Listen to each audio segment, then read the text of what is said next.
أعوذ بالله من الشيطان الرجيم. بسم الله الرحمن الرحيم. يكاد البرق يخطف أبصارهم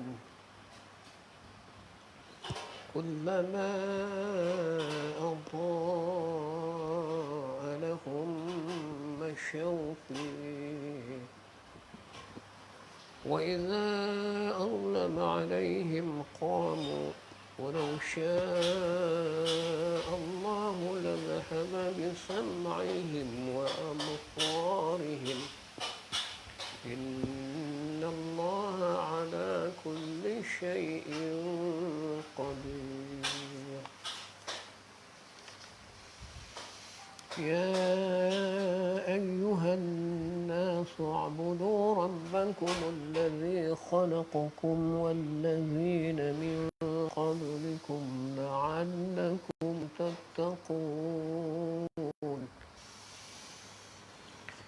الذي جعل لكم الأرض فراشا والسماء بناء وأنزل من السماء ماء فأخرج به من الثمرات رزقا لكم فلا تجعلوا لله أندادا وأنتم تعلمون.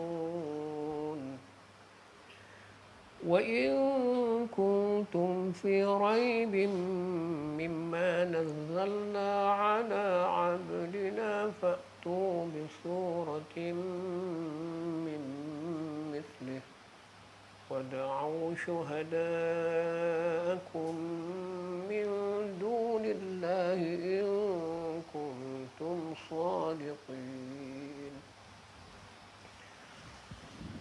فإن لم تفعلوا ولن تفعلوا فاتقوا النار التي وقودها الناس والحجرة أعدت للكافرين. وبشر الذين آمنوا وعملوا الصالحات أن لهم جنات تجري من تحتها الأنهار كلما رزقوا منها من ثمرة رزقا قالوا هذا الذي رزقنا من قبل وأتوا به متشابها ولهم فيها أزواج مطهرة وهم فيها خالدون. صدق الله العظيم. Saudara-saudara, saya bacakan terjemahan untuk pagi ini untuk kita mengambil pengajaran daripada ayat Al-Quran ini. Hampir kilat menyambar pemandangan mereka. Tiap-tiap kali kilat itu bercahaya, mereka berjalan. Tetapi apabila gelap, mereka berhenti. Kalau dikehendaki Allah, nescaya dihilangkannya pendengaran dan pemandangan mereka. Sesungguhnya Allah Maha Kuasa atas tiap-tiap sesuatu.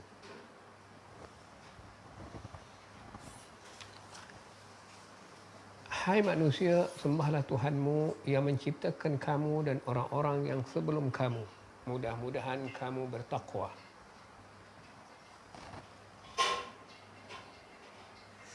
Dia yang mengadakan bumi untukmu sebagai tikar dan langit sebagai atap yang dibina, dan Dia menurunkan air hujan dari langit, lalu ditumbuhkannya dengan air itu buah-buahan untuk rezeki bagimu. Sebab itu janganlah kamu adakan bagi Allah beberapa sekutu, sedang kamu mengetahuinya. Jika kamu dalam ragu-ragu tentang Quran yang kami turunkan kepada hamba kami, yakni Muhammad, maka perbuatlah olehmu satu surat seumpamanya, dan panggillah saksi-saksimu lain daripada Allah jika kamu orang yang benar. Kalau tidak kamu perbuat dan tak akan dapat kamu memperbuatnya, maka takutlah akan api neraka yang penyalakannya manusia dan batu-batu disediakan untuk orang-orang kafir. Berilah kabar gembira bagi orang yang beriman dan beramal soleh bahawa sesungguhnya untuk mereka itu syurga yang mengalir air sungai di bawahnya. Tiap-tiap mereka mendapat rezeki daripada buah-buahannya. Mereka berkata, ini seperti rezeki yang diberikan kepada kita dahulu. Mereka diberi rezeki yang serupa-rupa dan untuk mereka dalam syurga isteri-isteri yang suci sedang mereka kekal di dalamnya. Sadaqallahul azim. Jadi saya baca mengakhiri ayat tadi dengan walahum fiha azwajum mutahharatun wa hum fiha khalidun. Jadi tuan-tuan, saya nak menceritakan pengembaraan saya daripada Perlis. Bila saya tutup dengan ayat tadi, walahum fiha azwajum mutahharatun wa hum fiha khalidun. Jadi ayat ini menunjukkan dan untuk mereka dalam syurga isteri-isteri yang suci sedang mereka kekal di dalamnya. Jadi pengembaraan saya daripada Perlis sampai ke Kelantan merupakan satu pengembaraan yang saya tidak pernah terduga, kerana di Perlis saya sempat menghadap Raja Perlis, Raja Muda, iaitu Raja Faizuddin, dalam seminar di Raja yang turut dihadiri oleh Mufti Kerajaan Negeri Perak Tan Sri Harusani. Jadi dalam ucapan Tan Sri Harusani ketika membentangkan kertas kerja beliau, Mufti Kerajaan Perak menyebut bahawa pemerintah yang berkuasa, maksudnya yang memerintah di bumi ini yang berketurunan Rasulullah ialah pertama Maghribi, yang kedua Raja Perlis, kerana Raja Perlis ini ialah keturunan daripada Said sampai kepada Rasulullah. Jadi bila saya sampai ke Perlis, Jordan, minta maaf Jordan, Raja Jordan, kalau tak silap saya dalam ucapan tadi. Jadi waktu saya ke Perlis buat kajian sampai saya turun ke Kedah, sampai di Kedah saya pergi ke Kuala Nerang. Jadi bila sampai di Kuala Nerang, saya terus menerangkan kepada orang ramai, sebab namanya Kuala Nerang di situ, Kuala Nerang tu di Kedah. Jadi saya menerangkan saya punya kajian kepada orang ramai di pasar-pasar pagi waktu itu di Pekan Kuala Nerang. Jadi saya nak menggambarkan macam mana kajian yang saya buat ini merupakan sebuah kajian yang datang dalam pemikiran saya secara spontan. Jadi berbalik semula kepada negeri Perlis tadi, bila saya sampai di Masjid Perlis, Masjid Alwi, saya melihat satu buku yang ditulis Bidadari, dan salah seorang pelajar di sekolah menengah tu duduk depan buku tu. Jadi saya pun memerhati pergerakannya dan saya membaca buku. Dia duduk di depan buku yang bertajuk Bidadari. Bila saya bergerak terus ke Kedah menerangkan kajian saya, sampailah saya ke Perak pula, iaitu saya pergi ke Manjung. Bila sampai saja ke Manjung, terdengarlah bacaan Quran di corong masjid, di menara masjid itu, ayat yang sama, iaitu walahum fiha azwajum mutahharatun wa hum fiha khalidun. Jadi di Perlis saya melihat buku Bidadari, di Manjung saya lihat mendengar ayat Quran yang disebut tadi, iaitu mereka diberi rezeki yang serupa-rupa dan untuk mereka dalam syurga isteri-isteri yang suci dan mereka kekal di dalamnya. Jadi itu gambaran yang saya dapat dalam perjalanan kajian saya. Tempoh hari saya dah sebut tentang semua negeri-negeri di Malaysia ni bermula dengan darul ya. Cuma Perlis saja tak ada darul. Dia ada darul kayangan. Dia panggil Indra Kayangan. Saya pun tidak pasti kenapa dikatakan Indra Kayangan. Dan baru kemarin saya baca akhbar di Perlis ada satu telaga yang baru dijumpai yang digunakan oleh Sultan Kedah. Cerita itu agak menarik untuk kita bincang dalam sejarah alam Melayu ni, terutama di tanah Melayu. Jadi bila sampai ke setiap negeri ni, dia mula dengan Darul Aman, iaitu negeri Kedah dipanggil Darul Aman. Kemudian turun ke Perak dipanggil Darul Ihsan. Turun ke Selangor dipanggil Perak Darul Ridwan. Tiba ke Selangor Darul Ihsan. Dan Negeri Sembilan Darul Khusus, hinggalah sampai ke Kelantan Darul Naim. Ini membayangkan bahawa Malaysia ini sebuah negara yang mahu mengajak rakyatnya kembali kepada Darul Akhirah. Dunia ini hanya sementara untuk bersiap ke Darul Akhirah. Itu negeri akhirat. Yang ada ni negeri di bumi, dipanggil Darul.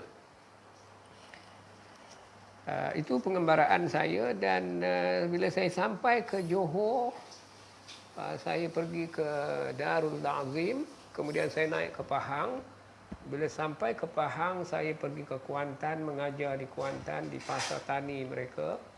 Bila sampai Kuantan, saya terus bergerak ke Kuala Terengganu. Sampai di Kuala Terengganu, saya terus pergi ke Kuala Nerus ya. Daripada Kedah Kuala Nerang sampai ke Terengganu Kuala Nerus. Jadi saya terus menerangkan. Maknanya daripada Kedah saya menerangkan saya punya research mengenai penggunaan otak kiri dan otak kanan kajian saya ni. Saya terus ke Kuala Nerus, saya terus menerangkan. Saya ada satu Kuala Nerang, ada satu lagi Kuala Nerus di Terengganu. Saya terus menerangkan kajian saya sampai ke Kelantan. Bila sampai ke Kelantan, saya pergi ke Masjid Muhammadi Kelantan, Kota Baru. Dan malam tu saya tidur di masjid itu. Dan saya melihat di masjid itu ada sebuah tandas yang dipanggil Tandas Diraja. Itulah satu-satu tandas di Malaysia yang ada tandas diraja di masjidnya. Sedangkan masjid-masjid lain saya belum tengok ada tandas diraja yang ditulis di masjid-masjid. Hanya di Kelantan sahaja. Bila saya sampai ke Pasar Khadijah di Kelantan, saya bertemu dengan tandas sejahtera. Kerana Kelantan ialah bandar Islam, mereka sedang mengurus negeri itu supaya beridentitikan bandar Islam. Sebab Islam ni ialah bersih, tidak masuk syurga melainkan bersih. Al-Islamu nadhifah, la yadkhulul jannah illa nadhif. Islam itu bersih, tidak masuk syurga melainkan bersih. Maka oleh kerana Kelantan sebagai negeri yang mempromosikan bandar Islam, maka mereka membuat tandas diraja dan juga mereka memperkenalkan tandas sejahtera di negeri mereka. Jadi baru-baru ini Ketua Pengarah Kesihatan, iaitu Dr. Nur Hisham, sedang meneliti sebuah kajian di mana COVID ini ada kaitannya dengan persoalan tandas katanya. Antaranya debu-debu dan juga baru dibuat, saya baca baru sehari semalam, 2-3 hari ini, maknanya pergerakan COVID-19 ni ada kaitannya dengan toilet katanya. Wallahu alam, Ketua Pengarah masih buat kajian. Ini kajian ni keluar oleh Australia, Greater Australia, dalam akhbar saya baca dalam Metro baru ni. Tuan-tuan boleh tengok semula berita tu. Jadi di sini menunjukkan bahawa perjalanan saya ke seluruh Malaysia ini membawa satu gambaran, iaitu bumi Malaysia ialah bumi tempat di mananya akan berlaku kebangkitan Islam kali kedua, iaitu di timur, seperti yang disebut dalam sebuah hadis. Jadi maknanya orang-orang di timur ini hendaklah bersiap sedia untuk memperkemaskan diri mereka supaya kita menjadi umat yang disebut dalam Quran kuntum khairu ummah. Kamu adalah umat yang terbaik. Jadi maknanya persiapan itu mestilah bermula daripada yang sekecil-kecilnya hinggalah kepada masalah sejagat. Jadi tuan-tuan berikanlah perhatian ini kerana Malaysia adalah sebuah negara contoh. Jadi kita kena memperkemaskan apa sahaja bidang di Malaysia ni. Kita bermula daripada tadika kemas ya. Sebab tadikanya kemas. Untuk pengetahuan tuan-tuan, ketua pengarah kemas ni ialah kawan sekolah sama dengan saya. Boleh katakan kawan juga sebab kami satu sekolah, tapi dia lebih senior daripada saya. Namanya Datuk Zainal Karib, orang Layang Kanan di Parit, kampung saya di tepi Sungai Perak. Jadi ketua pengarah perhilitan Malaysia, iaitu ketua pengarah perhilitan Malaysia tentang menjaga hidupan liar ni pun kawan sekolah saya di kampung Tanjung Belanja Parit, namanya Abdul Rashid. Dia adalah ketua pengarah perhilitan Malaysia. Jadi semua ini menggambarkan bahawa masing-masing negeri mempunyai kekuatan, maka kita kena adakan kerjasama dengan pegawai yang tinggi dalam kerajaan supaya kerajaan dapat memperkemaskan lagi jentera-jentera dalam kerajaan ini. Jadi untuk hari ini sekian saja, dan selepas nanti saya akan membentangkan kajian-kajian berikutnya. Dan saya nak memokuskan perhatian saya kepada penggunaan otak kita orang Melayu. Jadi saya pun dah mula memperkenalkan otak kanan, otak kiri dan otak kanan dalam proses pembelajaran. Jadi sekian dulu insya-Allah. Dalam ni ada nampaknya Mio Azmil ya. Dari mana saya pun tak tahu. Dia sedang memerhati saya. Jadi Mio, kalau Mika orang Kuala, teman baru ni pergi ke Karai, Kuala Kangsar, bertemu dengan satu keluarga. Anak dia semua bernama Mio. Ada 5 anak dia nama Mio. Pertama Mio Muaddib, kedua Mio Muabbid, ketiga Mio Mulhim, keempat Mio Muhaimin, kelima Mio Mujahid. Nama anak dia 5 orang Mio. Pertama Muaddib. Muaddib tu maknanya adab lah. Jadi mungkinlah satu hari nanti peradaban bumi di Malaysia ni akan membangunkan balik tamadun baru dunia ni. Jadi Mika kena bersiap lah untuk keluarga Mio tu. InsyaAllah kita jumpa lagi. Yang atas ni Niza Abdul Rahim.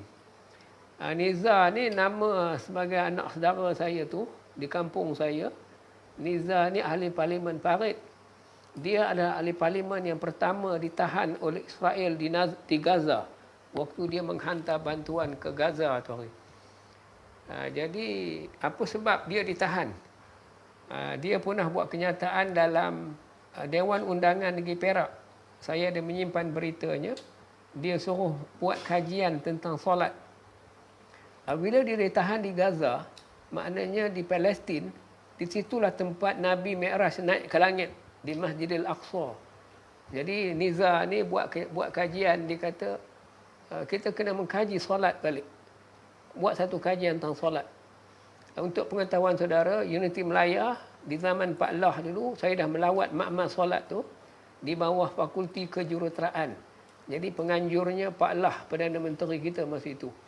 Jadi maknanya kepentingan solat ini kita tengok secara serius supaya umat Islam ni akan terbangun balik jiwanya melalui solat yang khusyuk. Qad aflahal mu'minun allazina hum fi salatihim khushu'un. Jadi sembahyang khusyuk tadi akan mencapai kejayaan. Apa sebab umat Islam tak mencapai kejayaan? Antaranya faktor khusyuknya. Sembahyang khusyuknya tu. Jadi hendaklah kita memperkemaskan lagi kembali pihak masjid, hendaklah bersiap sedia. Sempena COVID ini, sebab itu saya perhatikan hari Jumaat contohnya. Pada hari Jumaat, saya selalu menjaga budak-budak sekolah, menjaga hari Jumaat. Kalau orang tengah baca khutbah, ya Allah, bunyi macam market, pasar nak beli ikan. Hari Jumaat, waktu itulah budak-budak sekolah ni bercakap-cakap tengah baca khutbah. Jenuh nak menjaganya. Jadi sempena COVID ni tuan-tuan, bila Allah jadangkan COVID ini, manusia datang ke Jumaat ni dah mula bersiap. Dah mula sunyi sepi. Mereka duduk di atas sejadah masing-masing. Mereka bersiap sedia. Maknanya ada hikmahnya datangnya COVID ini supaya setiap ahli jemaah yang datang masjid tu dapat memperkemaskan diri. Nak masuk masjid kena tulis pula. Di zaman dulu tuan-tuan, alim-alim ulama dulu, hari Jumaat ini adalah hari dia memeriksa setiap ahli jemaah yang datang tu. Kerana syarat untuk Jumaat kena 40. Dia perhatikan ahli-ahli jemaah yang ambil uduk tu. Kalau ambil uduk je pun tak betul, maka tak sempurna Jumaatnya, tak cukup jumlah orangnya. Jadi orang alim tu dia perhatinya tengok macam mana cara orang datang masjid tu beruduk. Saya nak menegur juga kepada pelajar-pelajar sekolah yang ambil uduk di tepi-tepi sekolah tu.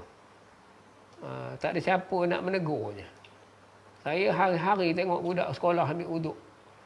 Ini sekolah besar, diceboknya air ke uduk tu dengan bekas kecil. Lepas tu dia ambilnya uduk dalam bekas kecil tu. Jadi bimbang takut air tu jadi air mustakmal. Jadi mana nak sah solatnya? Jadi kita kena perhati, kita tegur, memberi nasihat kepada anak-anak muda yang mengambil uduk yang sambil lewa. Jadi makna bukan tak boleh ambil uduk dalam bekas kecil, tapi kenalah diikut peraturannya supaya air itu tidak menjadi air mustakmal atau boleh jadi air mutanajis. Ada satu kisah di Universiti Melaya, saya tengok ada seorang pemuda ambil uduk. Dia berjalan kaki di tempat yang kotor itu, dia pergi ke sekolah, dia pun cebok air, dia basuh tangan dia tu dalam bekas yang kecil tu. Bila dia basuh tangan bekas kecil tu, air tu tak boleh lagi digunakan untuk beruduk. Dia tak boleh jadi air mutlak lagi. Kalau tangannya kotor, mencelup air dalam tu dah jadi sama ada air mutanajis ataupun air mustakmal. Tengok keadaan air tu. Jadi lepas tu dia ambil uduk. Setelah dia celupnya tangan dia tu ke dalam bekas kecil tadi. Dia ambil uduk. Maksud saya perhatikan dia dekat dengan dia. Bila dia nak basuh kaki dia yang memijak tempat yang kotor tadi, dia celup airnya dalam tangan yang bekas kecil tadi, dia pun sapu tapak kakinya, tangan itu dimasuk balik dalam air yang sedikit tadi. Maknanya bekas tadi, bekas yang kecil cebok tadi. Jadi di situ menunjukkan bahawa air itu tidak lagi menjadi mutlak. Jadi macam mana nak semayang waktu itu? Jadi kena ambil perhatian. Saya nak ingatkan kepada Tan Sri Mahyudin ya. Kerana Tan Sri Mahyudin adalah bapaknya seorang alim. Jadi baru ini mufti wilayah memberi kitab kepada beliau, kitab Matla'ul Badrin. Jadi dalam kitab Matla'ul Badrin itu mufti wilayah dilantik jadi menteri agama. Jadi dalam kitab tu telah menerangkan bab pertama ialah ilmu, bab kedua ialah bab air, Matla'ul Badrin. Jadi kalau bolehlah Tan Sri Perdana Menteri peringatkanlah kepada Jumaat contohnya untuk memperkemaskan lagi tentang ibadah solah ini. Moga-moga Allah memberi keberkatan kepada kita.